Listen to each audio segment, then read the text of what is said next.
Hi friends, Pastor Doug Batchelor here. I'd like to give you just a little bit of a prophecy news update. It is looking more and more like the Pope plans to introduce Sunday laws cloaked as an environmental emergency.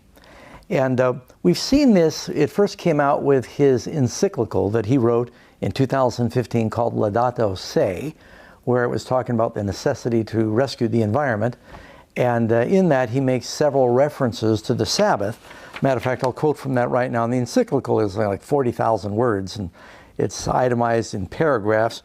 Paragraph 71, the biblical tradition clearly shows that this renewal entails recovering and respecting the rhythms inscribed in nature and by the hand of the Creator. We see this, for example, in the law of the Sabbath on the seventh day. God rested from all his work. He commanded Israel to set aside the seventh day as a day of rest, a Sabbath. Similarly, every 7 years there was a sabbatical year that was set aside for Israel. Then you go to paragraph 237. On Sunday, our participation in the Eucharist has a special importance. Sunday, like the Jewish Sabbath, is meant to be a day. Notice he said the Jewish Sabbath, it was a law.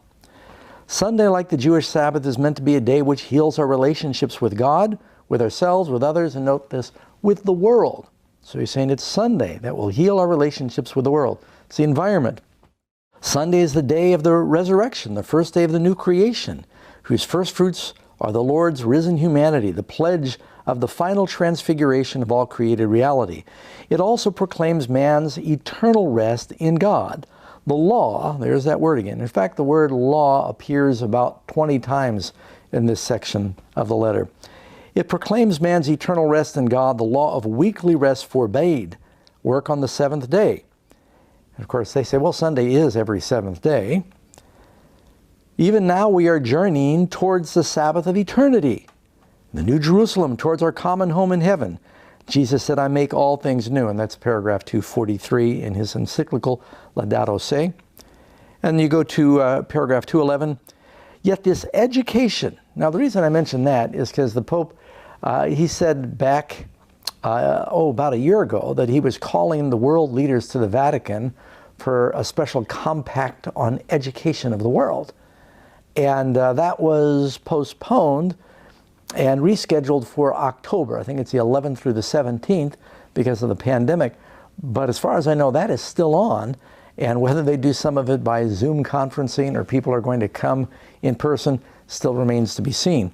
But he's calling together the leaders of the world. Now, just this week, today is the 3rd of September. On September 1st, Vatican, New York Times, Associated Press, here's the headlines in the religious section. The Pope is using the pandemic to give the environment vital rest. And of course, rest is the hallmark of this whole Sabbath issue. The COVID-19 pandemic has shown the earth that it can recover if we allow it to rest. And we must spur the people to adopt simpler lifestyles to help the planet groaning under the constant demand for economic growth, Pope Francis said Tuesday. In his latest urgent appeal to help a fragile environment, Francis also renewed his call for the cancellation of debts of the most vulnerable countries. That's how you get the poor of the world, which is most of the world, on your side. Say, I'm telling the rich to cancel all your debts. Such action would be just, he said, since the rich countries have exploited poorer nations, their natural resources. In some ways, the current pandemic has led us to rediscover simpler and sustainable lifestyles, Francis said in a written message. Already we can see how the earth can recover if we allow it to rest. Now, you may have heard my post that I did, I guess a couple of months ago, on a growing chorus of voices that are calling for Sunday laws. Leading periodicals and speakers around the world are saying something we're learning from the pandemic is it may be a good idea for us to once again institute a mandated weekly rest. They say if we don't make a law out of it, companies wanting to exploit, the economy will go 7 days a week. We've got to make a law that everyone needs to rest. And the day they're going to pick is Sunday. And this has been in the Pope's thinking for some time. People, and he goes on and says, the whole creation is groaning under the weight of what's happening. Citing the medical, social, and economic crisis triggered by the pandemic, Francis said it was time for restorative justice. Drawing attention to the earth's fragility is a hallmark of Francis's papacy. He poignantly stressed people's pressing responsibilities to heal and care for the environment in a 2015 encyclical. And, you know, the Pope is saying when we look at what's going on in the world now, the air has become cleaner during the pandemic, which is true. The water's cleaner. There's less traveling in the water. The animals have returned in many places from where they had previously disappeared. Some of the rush of traffic has made it more acceptable to birds and animals. The pandemic has brought us to a crossroads, he says. This is urgent.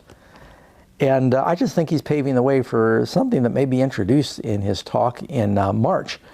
And so he draws attention again to his environmental encyclical he wrote in 2015. This is in the New York Times article. The pontiff issued his appeal. This appeal was made on Tuesday to mark the World Day of Prayer for the Care of Creation, an annual occasion that was established for Christians, he's saying all Christians everywhere, in the wake of the encyclical Laudato Si', his declaration, we must save the environment. So, you know, I think this is very interesting. And then, of course, the Pope now has this global pact on education. And it's not limited to educational and academic institutions, but rather in the belief that commitment to education must be shared by all.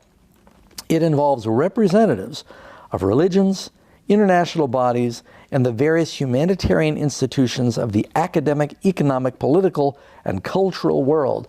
Everybody who is anybody is being invited to this summit to engage in how to re-educate the world to save the environment. And I'm almost certain, based on what he said so far, he's going to be in favor of a Sunday law, among other things, to say we've just got to do something. We've got to take some concrete steps, let the planet rest. The pandemic has taught us every seventh day. And, you know, this is something, it's not going to come under a guise of religion.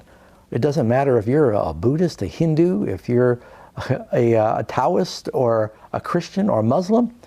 Everyone lives on the planet. He's going to say we all must get behind these Sunday laws to rest the environment. In fact, even as recently as today, the Pope issued another statement referring to his encyclical, and he said the Catholic Church is fully committed to protect our common home. This is a drum that he continues to beat, and he says, in order for us to have a new planet and to save the environment, we must have new humans. That's a rough paraphrase of what the Pope said today. So this is near and dear to his heart, and he is consistently pushing that we must save the environment. And I expect that a Sunday law is going to be part of that. So friends, brace for impact. Stay tuned. It's coming. Just stay close to Jesus and keep studying his word. Oh, by the way, before you sign off, Amazing Facts is having a special prophecy seminar. We're going to talk about this and much more, and it's coming October 23 through November 14. It's called Revelation Now, and what a great time to sign up for a Revelation program. Anybody in the world, if you have the internet, if you watch 3ABN, Amazing Facts TV, YouTube, we're going to be doing the Revelation Now program. Matter of fact, I think they've got a way that we're going to have a link right here on this post. You can click, go to the website, and sign up your group. It's all free. You can do evangelism and win souls in these last days, and it's free.